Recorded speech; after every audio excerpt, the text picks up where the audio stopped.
Ladies and gentlemen, please welcome First Lady Michelle Obama.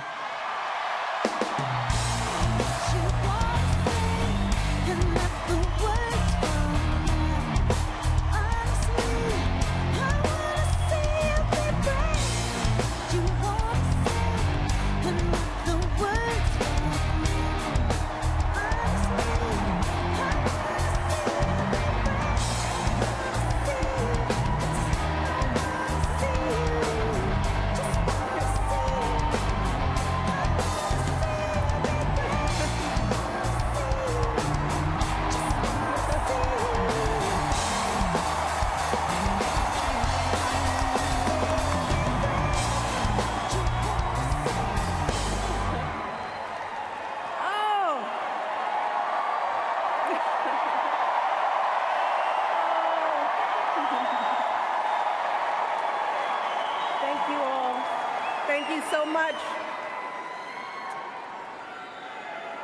You know, it's hard to believe that it has been 8 years since I first came to this convention to talk with you about why I thought my husband should be president. Remember how I told you about his character and conviction, his decency and his grace, the traits that we've seen every day that he served our country in the White House. I also told you about our daughters, how they are the heart of our hearts, the center of our world, and during our time in the White House, we've had the joy of watching them grow from bubbly little girls into poised young women, a journey that started soon after we arrived in Washington, when they set off for their first day at their new school. I will never forget that winter morning as I watched our girls, just 7 and 10 years old, pile into those black SUVs with all those big men with guns. And I saw their little faces pressed up against the window, and the only thing I could think was, what have we done? See, because at that moment, I realized that our time in the White House would form the foundation for who they would become, and how well we managed this experience could truly make or break them. That is what Barack and I think about every day as we try to guide and protect our girls through the challenges of this unusual life in the spotlight. How we urge them to ignore those who question their father's citizenship or faith. How we insist that the hateful language they hear from public figures on TV does not represent the true spirit of this country. How we explain that when someone is cruel or acts like a bully, you don't stoop to their level. No, our motto is, when they go low, we go high.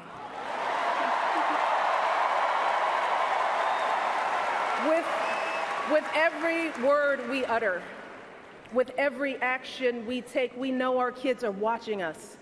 We as parents are their most important role models. And let me tell you, Barack and I take that same approach to our jobs as President and First Lady, because we know that our words and actions matter, not just to our girls, but to children across this country.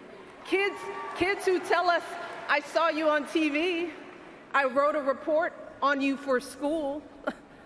Kids like the little black boy who looked up at my husband, his eyes wide with hope, and he wondered, is my hair like yours? And make no mistake about it, this November when we go to the polls, that is what we're deciding. Not Democrat or Republican, not left or right. No, in this election and every election is about who will have the power to shape our children for the next 4 or 8 years of their lives.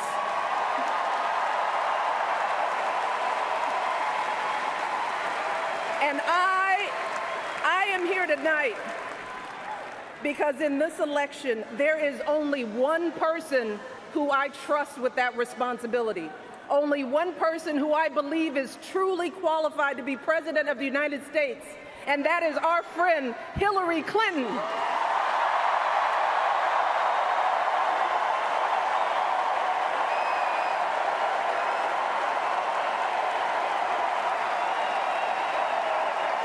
That's right. See, I trust Hillary to lead this country because I've seen her lifelong devotion to our nation's children. Not just her own daughter, who she has raised to perfection, but every child who needs a champion. Kids who take the long way to school to avoid the gangs. Kids who wonder how they'll ever afford college. Kids whose parents don't speak a word of English but dream of a better life. Kids who look to us to determine who and what they can be. You see, Hillary has spent decades doing the relentless, thankless work to actually make a difference in their lives. Advocating for kids with disabilities as a young lawyer, fighting for children's health care as First Lady, and for quality child care in the Senate. And when she didn't win the nomination 8 years ago, she didn't get angry or disillusioned.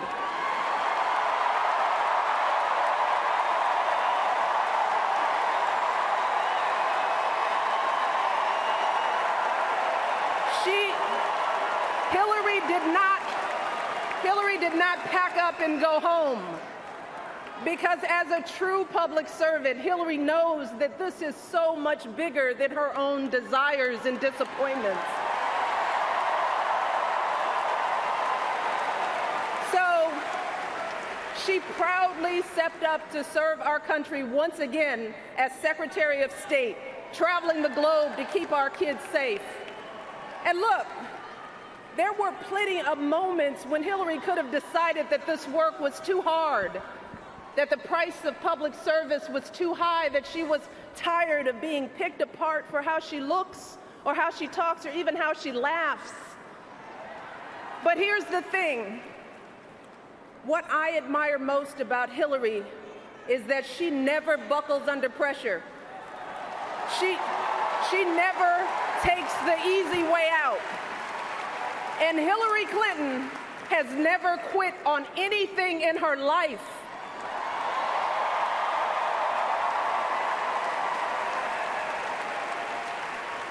And when I think about the kind of president that I want for my girls and all our children, that's what I want. I want someone with the proven strength to persevere, someone who knows this job and takes it seriously. Someone who understands that the issues a president faces are not black and white and cannot be boiled down to 140 characters. Look, because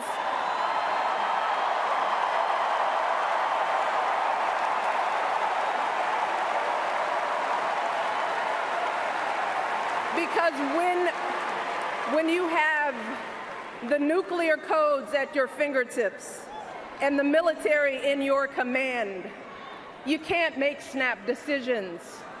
You can't have a thin skin or a tendency to lash out. You need to be steady and measured and well-informed.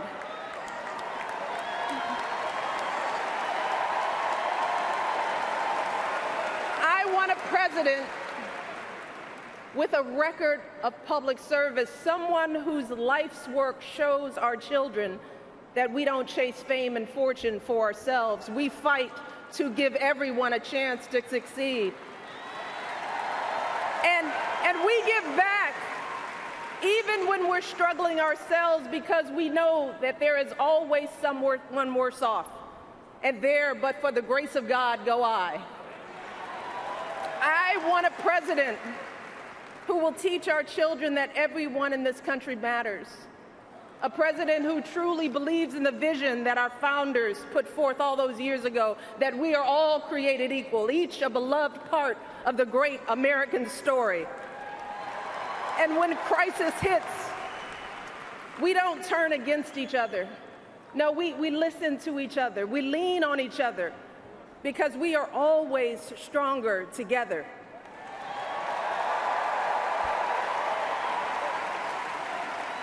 And I am here tonight because I know that that is the kind of president that Hillary Clinton will be, and that's why in this election, I'm with her.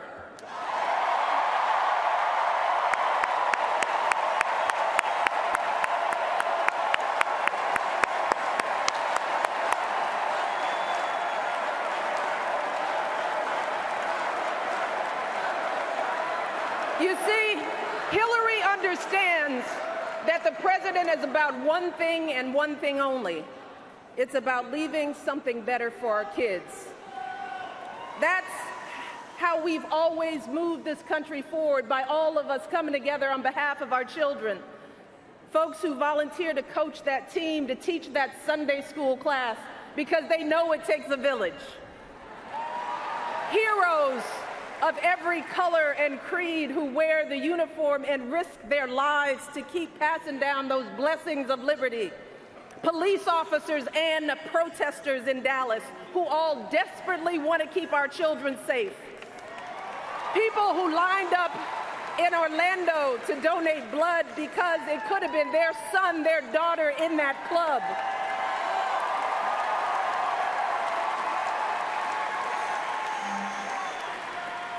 Leaders like Tim Kaine,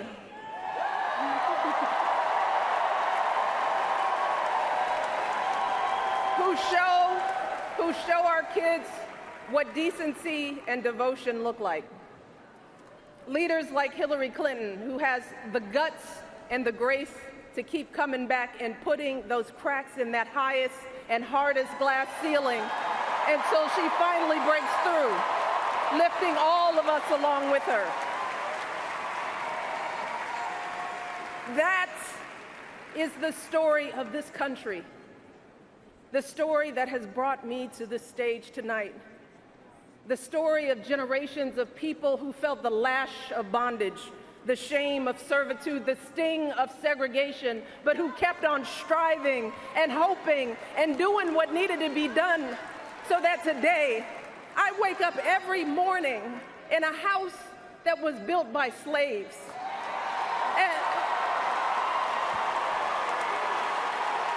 And I watch my daughters, two beautiful, intelligent black young women, playing with their dogs on the White House lawn.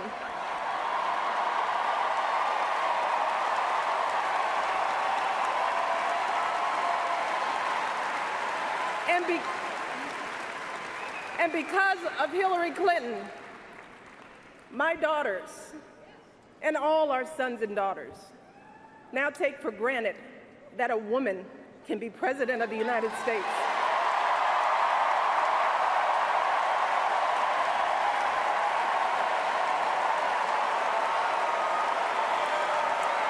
So look,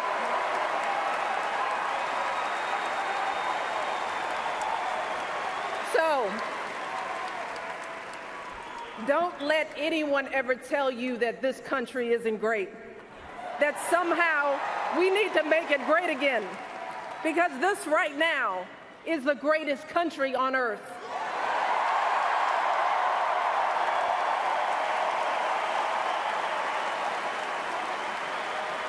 And as my daughters prepare to set out into the world, I want a leader who is worthy of that truth, a leader who is worthy of my girls' promise and all our kids' promise, a leader who will be guided every day by the love and hope and impossibly big dreams that we all have for our children.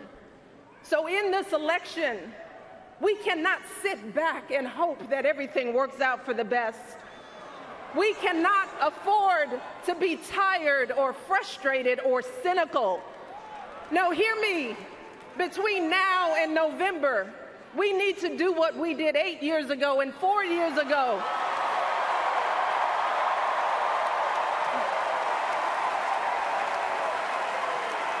We need to knock on every door. We need to get out every vote. We need to pour every last ounce of our passion and our strength and our love for this country into electing Hillary Clinton as President of the United States of America. So let's get to work. Thank you all, and God bless.